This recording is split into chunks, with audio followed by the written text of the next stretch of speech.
ಒಂದು ಘಟನೆಯನ್ನ ವರದಿ ಮಾಡೋರ ಮೇಲೆ ಹರಿಹಾಯುವ ಬಿಜೆಪಿ ಜಾಢ್ಯ ಈಗ ಕಾಂಗ್ರೆಸ್ ಸರ್ಕಾರವಿರುವ ರಾಜ್ಯದ ಪೊಲೀಸ್ ಅಧಿಕಾರಿಗಳಿಗೂ ಅಂಟಿಕೊಂಡಿದ್ಯಾ? ಕಾಂಗ್ರೆಸ್ ಸರ್ಕಾರದ ಅಡಿಯಲ್ಲಿನ ಪೊಲೀಸರ ಮನಸ್ಥಿತಿ ಕೂಡ ಬಿಜೆಪಿ ಸರ್ಕಾರಗಳಿರುವ ರಾಜ್ಯಗಳಲ್ಲಿನ ಅಧಿಕಾರಿಗಳ ಮನಸ್ಥಿತಿಯೇ ಆಗಿದೆಯಾ? ನಿತ್ಯವೂ ಕೋಮುವಾದ ಹರಡೋ ಹಾಗೆ, ದ್ವೇಷ ಹೆಚ್ಚಿಸುವ ಹಾಗೆ ಸಾಮಾಜಿಕ ಜಾಲತಾಣದಲ್ಲಿ ಪೋಸ್ಟ್ ಹಾಕೋರ ವಿರುದ್ಧ ಕ್ರಮ ಕೈಗೊಳ್ಳಲಾರದ ಪೊಲೀಸರು ಒಂದು ಘಟನೆಯ ವರದಿ ಮಾಡಿದ ಯೂಟ್ಯೂಬರ್ ವಿರುದ್ಧ ಸಿಕ್ಕಾಪಟ್ಟೆ ಶೌರ್ಯ ತೋರಿಸೋಕೆ ಹೊರಟಿದ್ದಾರೆ. ವರದಿಗೆ ಸಂಬಂಧಿಸಿದ ಎಲ್ಲ ಆಧಾರಗಳು ತನ್ನ ಬಳಿ ಇವೆ ಅಂತ ವರದಿಗಾರನೇ ಹೇಳ್ತಿರುವಾಗ ಆತನ ವರದಿಯಿಂದ ಸಮಾಜದಲ್ಲಿ ಕಾನೂನು ಸುವ್ಯವಸ್ಥೆಗೆ ಧಕ್ಕೆಯಾಗೋಕೆ ಹೇಗೆ ಸಾಧ್ಯ?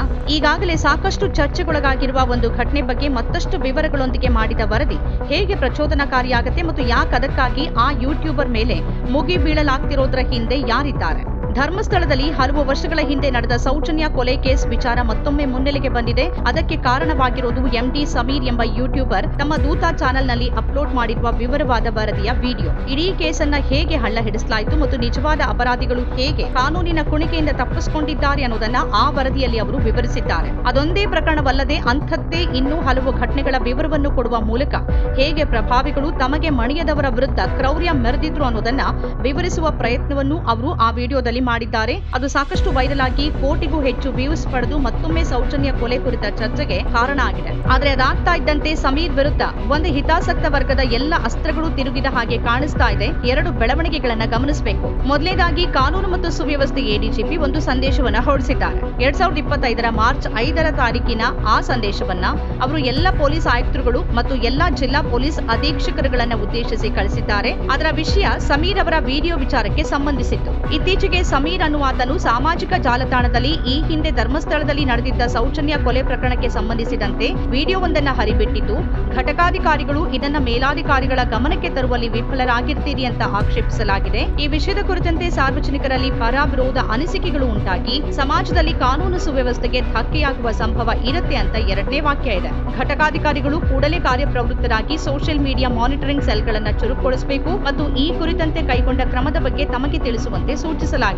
ಇನ್ನೊಂದು ಕಡೆ ಅದೇ ಮಾರ್ಚ್ 5 ತಾರೀಕಿನಲ್ಲೇ ಸಮೀರ್ಗೆ ಬಳ್ಳಾರಿ ಕೌಲ್ ಬಜಾರ್ ಠಾಣೆಯಿಂದ ನೋಟಿಸ್ ಕಳಿಸಲಾಗಿದೆ. ಗುರುವಾರ ಅಂದ್ರೆ ಮಾರ್ಚ್ 6ರಂದು ವಿಚಾರಣೆಗೆ ಹಾಜರಾಗುವಂತೆ ಸಮೀರ್ಗೆ ನೋಟಿಸ್ ಕಳಿಸಲಾಗಿದೆ. ಇಲ್ಲಿ ಎಷ್ಟು ಕ್ಷಿಪ್ರವಾಗಿ ಈ ಎರಡು ಘಟನೆಗಳು ಸಂಭವಿಸಿದೆ ಅನ್ನೋದನ್ನ ನೋಡಬೇಕು. ಅಷ್ಟೊಂದು ವಿವಾದ ಎಬ್ಬಿಸಿದ್ದ ಸೌಜನ್ಯ ಹತ್ಯೆ ಕೇಸ್ ವಿಚಾರದಲ್ಲಿ ಇರದ ತ್ವರಿತ ಕ್ರಮ ಆ ಘಟನೆ ಬಗ್ಗೆ ವರದಿ ಮಾಡಿರುವ ಯೂಟ್ಯೂಬರ್ ಅನ್ನ ವಿಚಾರಣೆಗೆ ಒಳಪಡಿಸುವಲ್ಲಿ ಕಾಣಿಸ್ತಿದೆ. ಮತ್ತದಕ್ಕೆ ಒಂದು ಹಿನ್ನೆಲೆಯಾಗಿ ಎಡಿಜಿಪಿ ಅವರ ಸುತ್ತೋಲೆ ಹೊರಟಿದೆ. ವಿಡಿಯೋವನ್ನ ಹರಿಬಿಡಲಾಗಿದೆ ಅಂತ ಅವರು ಹೇಳಿರುವ ದಾಟಿ ಯಾವುದೋ ಫೇಕ್ ನ್ಯೂಸ್ ಒಂದನ್ನ ಸೋಷಿಯಲ್ ಮೀಡಿಯಾದಲ್ಲಿ ಯಾರೋ ಹಾಕಿದ್ದಾರೆ ಅನ್ನುವಂತಿದೆ. ಆದ್ರೆ ಸಮೀರ್ ಮಾಡಿರೋದು ಒಂದು ವಿವರವಾದ ವರದಿ ಮತ್ತು ಅದು ಕಪೋಲ ಕಲ್ಪಿತ ಕಥೆಯೇನೂ ಅಲ್ಲ. ಕೇಸ್ ಒಂದನ್ನ ಆಳವಾಗಿ ಅಧ್ಯಯನ ಮಾಡಿ ಸಂಶೋಧನೆ ನಡೆಸಿ ಹಲವು ವಿವರಗಳೊಂದಿಗೆ ಸಿದ್ಧಪಡಿಸಿ ಅಪ್ಲೋಡ್ ಮಾಡಿರುವ ವರದಿ ಅದು. ಇಲ್ಲಿ ಕೇಳಬೇಕಿರುವ ಪ್ರಶ್ನೆ, ಯೂಟ್ಯೂಬರ್ ಒಬ್ಬರು ಒಂದು ವರದಿ ಮಾಡಿದ್ರೆ ಅದು ಹೇಗೆ ಸಮಾಜದಲ್ಲಿ ಕಾನೂನು ಸುವ್ಯವಸ್ಥೆಗೆ ಧಕ್ಕೆ ತರುತ್ತೆ ಅನ್ನೋದು. ಕಾನೂನು ಸುವ್ಯವಸ್ಥೆಗೆ ಧಕ್ಕೆ ತರೋಕೆ ಅವರೇನ್ ಯಾವುದೋ ತಲೆಬುಡ ಇಲ್ಲದ ಫೇಕ್ ಸುದ್ದಿಯನ್ನ ಹಾಕಿಲ್ಲ.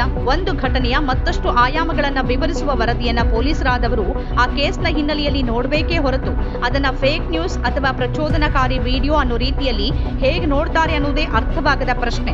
ಅಷ್ಟಕ್ಕೂ ಫೇಕ್ ನ್ಯೂಸ್ ಹರಡೋರ ವಿಚಾರದಲ್ಲಿ ರಾಜ್ಯದ ಪೊಲೀಸರು ಏನಾದ್ರೂ ಕ್ರಮ ಕೈಗೊಳ್ತಿದ್ದಾರಾ? ಪ್ರತಿನಿತ್ಯ ಹಲವು ಸುಳ್ಳುಗಳು ಸಾಮಾಜಿಕ ಜಾಲತಾಣದಲ್ಲಿ ಹರಿದಾಡ್ತಿವೆ. ಕಾಂಗ್ರೆಸ್ ನಾಯಕರ ವಿರುದ್ಧವೇ ಅತ್ಯಂತ ಅವಹೇಳನಕಾರಿಯಾಗಿ ಪೋಸ್ಟ್ಗಳನ್ನು ಹಾಕಲಾಗುತ್ತೆ. ರಾಜಕೀಯ ಪಕ್ಷದ ನಾಯಕರೇ ಅಂತ ಕೆಲಸದಲ್ಲಿ ತೊಡಗಿದ್ದಾರೆ. ಕೋಮು ಭಾವನೆ ಪ್ರಚೋದಿಸುವ, ದ್ವೇಷ ಹರಡುವ ಮಾತಾಡ್ತಾರೆ. ಅತ್ಯಂತ ಅಸಭ್ಯವಾಗಿ ತೀರಾ ಕೀಳು ಅಭಿರುಚಿಯ ಪೋಸ್ಟ್ಗಳು ಅದೆಷ್ಟೋ ಪ್ರತಿದಿನ ಬರ್ತಾನೆ ಇವೆ. ಮಹಿಳೆಯರ ಬಗ್ಗೆ, ಅಲ್ಪಸಂಖ್ಯಾತರ ಬಗ್ಗೆ, ಕಾಂಗ್ರೆಸ್ ನಾಯಕರ ಬಗ್ಗೆ ತಲೆಬುಡವಿಲ್ಲದ ಸುಳ್ಳಾರೋಪಗಳು, ಅವಹೇಳನಗಳು, ಬೆದರಿಕೆಗಳು ಅವೆಷ್ಟು ತುಂಬಿ ಹೋಗಿವೆ ಫೇಸ್ಬುಕ್ ಮತ್ತು ವಾಟ್ಸ್ಆಪ್ನಲ್ಲಿ. ಆದ್ರೆ ಅದರ ಬಗ್ಗೆ ಮಾತ್ರ ಎಲ್ಲರೂ ಕಣ್ಮುಚ್ಚಿ ಕೂತಿರುವಾಗ, ಅವರ ವಿರುದ್ಧ ಯಾವ ಕ್ರಮವೂ ಇಲ್ಲದೆ ಇರುವಾಗ ಒಬ್ಬ ಸಮೀರ್ ಮೇಲೆ ಹೀಗೆ ಇಡೀ ಪೊಲೀಸ್ ಇಲಾಖೆ ಮುಗಿ ಬೀಳೋಕ್ ಹೊರಟಿರೋದು ಯಾಕೆ?